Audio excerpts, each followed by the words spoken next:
Class. आज हम करेंगे क्लास 10th के मैथमेटिक्स के चैप्टर 10 सर्कल की अपनी एक्सरसाइज 10.1 कंप्लीट हो चुकी थी। उसके बाद आज मैं आपको बताऊंगी कि स्पर्श रेखाओं की संख्या कैसे होती है अगर बिंदु वृत्त के अंदर हो, वृत्त के ऊपर हो या वृत्त के बाहर हो। इन तीनों सिचुएशंस में कितनी स्पर्श रेखाएं हो सकती हैं। मैंने आपको बताया था स्पर्श रेखा कौन सी होती है, आपको याद होगा। हाँ शाबाश, कौन सी होती है स्पर्श रेखा? हाँ, जो वृत्त को किसी एक बिंदु पर स्पर्श करेगी। ठीक है, जैसे ये है स्पर्श रेखा, है ना। अब ये वृत्त को सिर्फ कितने बिंदु पर टच करेगी? एक। ठीक है, अगर ऐसी सिचुएशन हो कि कोई बिंदु वृत्त के अंदर हो और आपको ये कहा जाए कि कितनी स्पर्श रेखाएं होंगी, आप ये बताओ कि वृत्त के अंदर एक बिंदु है, उससे आप कितनी स्पर्श रेखाएं बना सकते हो? अनगिनत।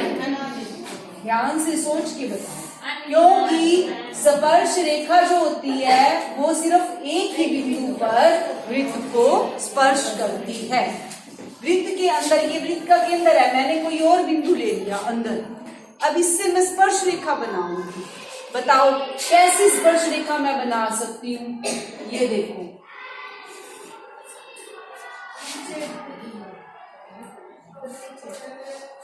प्रतिच्छेदक रेखा। इसके अलावा आप किस टाइप की रेखाएं लगा सकते हो इस बिंदु से पास होने वाली? त्रिज्या। ये वृत्त के ऊपर तो नहीं आई, नीचे इसको नीचे ले आऊं? इसको बिंदु में से नीचे रेखा आगे बनाओ।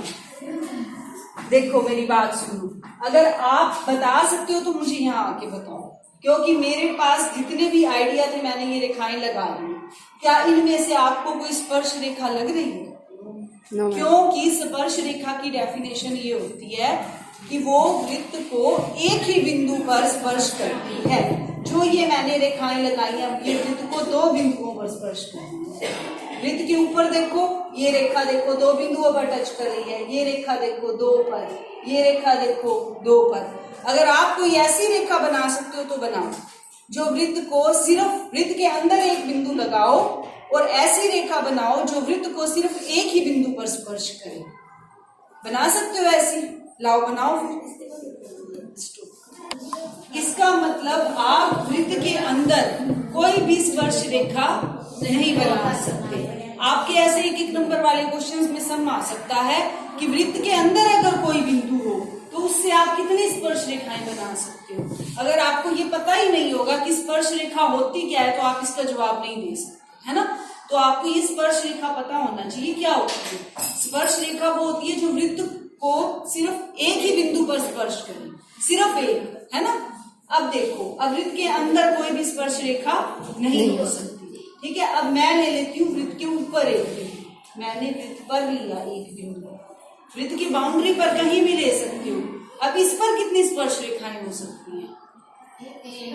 एक ना, हमने बनाई थी ना उस दिन, और उस दिन उस डेफिनेशन से मैंने आपको क्या बताया था कि एक बिंदु पर केवल एक ही स्पर्श रेखा खींची जा सकती है। इसका मतलब वृत्त के ऊपर एक बिंदु हो तो उससे कितनी स्पर्श रेखाएं बना सकते हो? एक। ठीक है, अब मैं वृत्त के बाहर लेती हूँ, अंदर हो गया, वृत्त के ऊपर हो गया बिंदु। अब मैं ये मान लेती हूँ कि वृत्त के बाहर है कोई बिंदु, वृत्त के बाहर ले लिया मैंने बिंदु। क्या इससे तुम स्पर्श रेखा बना सकते हो? नो मैम, नो मैम, नहीं बना सकते।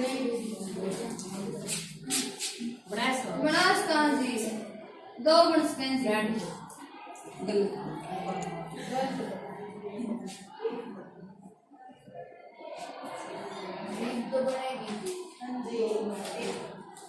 दो बिंदु लगे हैं जी। दो बिंदु एक ही बनाना है, ऐसे ही टच करवाना है इसको। जहां पर ये है है ना? हो सकता है ना? ये वृत्त के ऊपर एक बिंदु P, एक बिंदु Q, एक और R, ये मान लो जो बाहर वाला बिंदु है वो है R, ठीक है। इसका मतलब अगर और कहीं बना सकते हो, यहाँ ऐसे जाएगा, है ना? वो तो 2 पर टच कर जाएगा, है ना? बिल्कुल यहाँ और यहाँ, इसके अलावा और कहीं नहीं ले सकते तुम।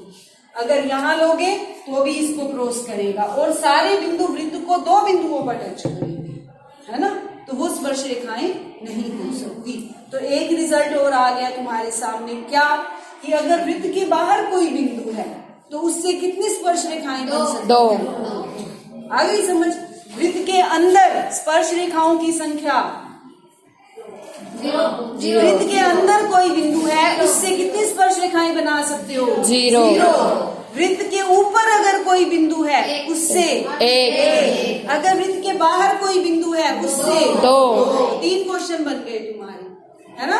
3 क्वेश्चन, एक नंबर वाले तैयार हो गए तुम्हारे। अब देखो, अब वृत्त के बाहर कोई बिंदु है तो आप कितनी स्पर्श रेखाएं बना सकते हो? 2। ठीक है। अब इन रिजल्ट्स के बाद आपके पास एक प्रमेय है 10.2, आपकी बुक्स में देखो, प्रमेय 10.2 है, बाह्य बिंदु से वृत्त पर खींची गई स्पर्श रेखाओं की लंबाइयां बराबर होती हैं। ये बाह्य बिंदु है।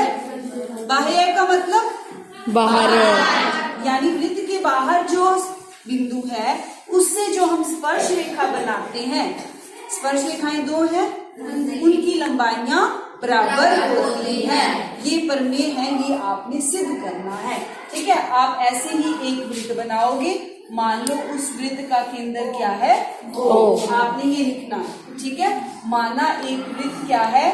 एक वृत्त जिसका केंद्र O है, में स्पर्श रेखाएं PQ और PR हैं, ठीक है। प्रमेय 10.2। अब आपने ये सब कुछ दिया है, में लिखना है कि एक वृत्त जिसका केंद्र O है, उसकी स्पर्श रेखाएं QR तथा PR हैं, ठीक है। ये तो आप दिया है में लिखोगे, फिर क्या लिखोगे? सिद्ध करना है। सिद्ध क्या करना है आपने? बताओ। और PR। Very good, excellent. QR is equal to PR। ये स्पर्श रेखाएं हो गई ना, है ना? तो ये स्पर्श रेखाओं की लंबाइयां क्या होनी चाहिए? बराबर, यानी PR और QR बराबर होनी चाहिए। ये हमने सिद्ध करना है, बहुत आसान है। देखो, एक अपनी तरफ से आपको रचना करनी पड़ेगी। जब भी मोस्टली ये क्वेश्चन आते हैं ना वृत्त वाले, उनमें हम ये रचना करते होते हैं। हम क्या करते हैं कि ये जो बाहर का बिंदु है, इसको केंद्र से हम मिला देते हैं, ठीक है। मिला दिया, और इधर से इसको मिला, OP और OQ, ठीक है।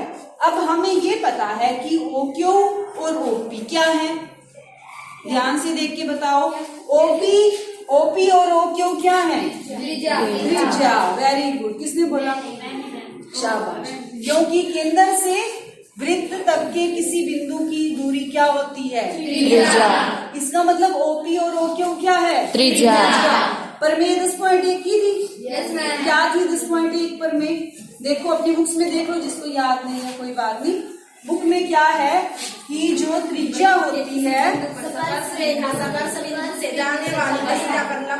हाँ, त्रिज्या स्पर्श, उसका शॉर्ट में बता देती हूँ कि त्रिज्या जो होती है वो स्पर्श रेखा पर लंब होती है। ये हमने सिद्ध किया था, ना प्रमेय 10.1 में। क्या सिद्ध किया था? कि त्रिज्या स्पर्श रेखा पर लंब होती है। यानी फिर ये कोण कितने का हो गया? 90 डिग्री। ये कोण कितने? 90 का।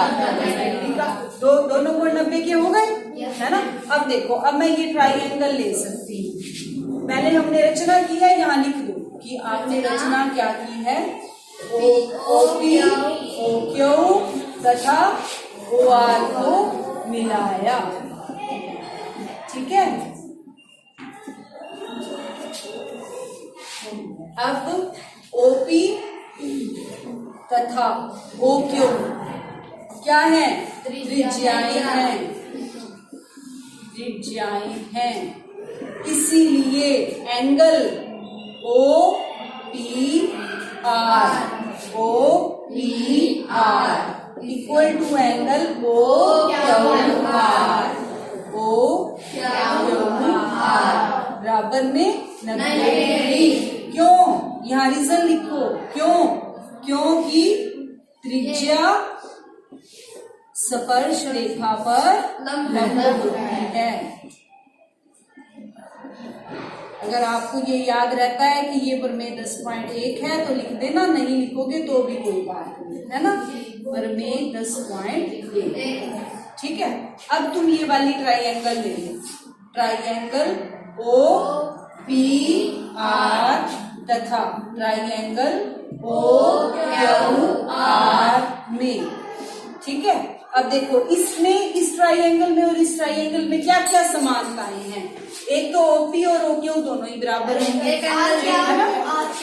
ओपी बराबर ओक्यू, क्यों? क्योंकि क्या है ये त्रिज्या है। ठीक है। ओ आर तो दोनों ही त्रिभुजों में है ना। और एंगल कौन सा? ओ पी आर बराबर एंगल ओ क्यू आर बराबर 90 डिग्री। ठीक है। और ओ आर बराबर ओ आर। ये क्या है? उभयनिष्ठ। इसको उभयनिष्ठ कहते हैं ना। जो कॉमन रेखा होती है ना दोनों त्रिभुजों में आती है, उसको आप उभयनिष्ठ कहते हैं। 9th में करते थे हम। ये देखो, अब हमारे पास दो त्रिभुजों की 3 चीजें हमने बराबर कर दी। ठीक है ना। देखो, ये वाली रेखा इस रेखा के बराबर, ये वाली रेखा दोनों त्रिभुजों में बराबर हो गई, और ये वाला कोण बराबर। ठीक है। अब इस कोण के सामने ये जो रेखा है 90 डिग्री के कोण के सामने क्या होता है? कर्ण। Very good. कर्ण यानी राइट एंगल, सॉरी हाइपोटेन्यूज, है ना। तो कर्ण हो गया ये एच कहते हैं ना उसको शॉर्ट में, और राइट एंगल हो गया RHS। इसको कौन सा नियम कहते हैं? RHS नियम। R यानी राइट एंगल, H मैंने हाइट, और RHS मैंने साइड। ये देखो RHS, यही तीनों चीजें दिखाई है ना हमने। ठीक है। तो आप क्या लिखोगे? RHS नियम से। RH नियम से क्या होता है? ये दोनों आपस में क्या हो जाएंगी? सर्वांगसम। त्रिभुज कौन सी? OPR सर्वांगसम है। ये सर्वांगसम का निशान होता है किसके? OQR के। ठीक है। अब हमने सिद्ध क्या करना था? हमने तो इसके बारे में सिद्ध करना था कि PR और RQ बराबर है। अब ये कैसे सिद्ध होगा?